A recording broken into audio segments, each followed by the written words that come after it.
You have no idea, gentlemen, how the old bastard put the squeeze on me. I mean, yes, it was a low-down trick I played on the old crook, and I've been ashamed up to now. But nobody likes to go deeply into his own actions. And after all, nobody wears perfectly clean linen anyway, right? But when I come up against such understanding friends as you, I feel shame is altogether out of place.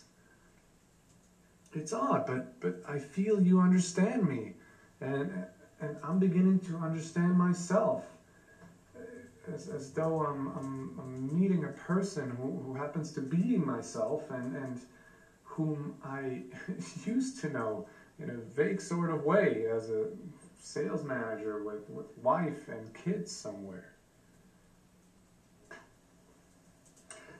How did this affair with Mrs. Smith start?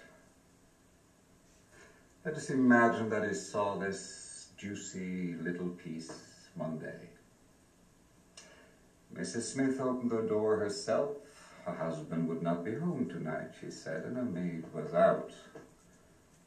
She was dressed for an evening at home, wearing a dressing gown. Nevertheless, Casanova must come in for a drink.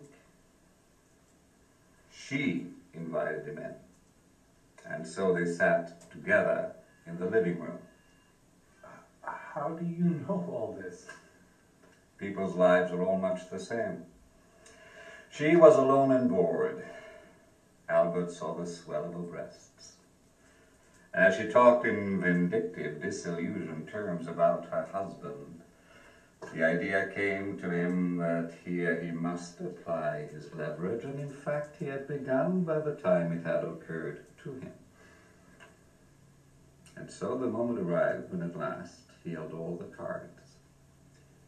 By day he had won over the business partners, and by night he held in his arms the soft, white body of the man's wife. 3 months later, the sports car.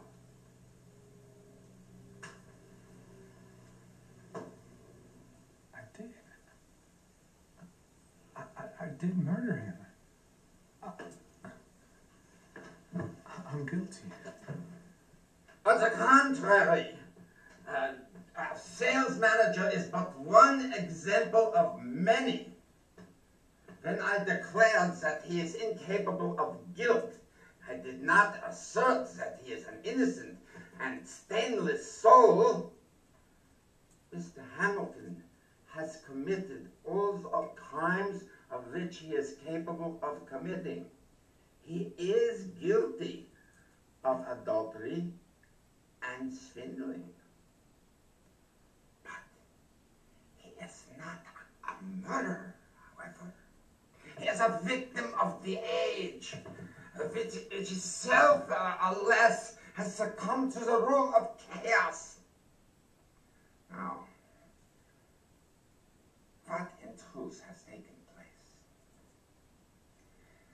This average man of ours, this man on the street, has fallen into the hands of a crafty prosecutor. No, it's ridiculous. It was a murder. It was a deliberate, premeditated murder. What is my sentence? The punishment shall fit the crime. The verdict. The verdict. He had killed because it was utterly natural, in whose name I now sentence our dearest, our best, our noblest, Albert Hamilton, to death. The sole judicial basis for the verdict being the man's own admission of guilt. Thank you, Judge. Thank you.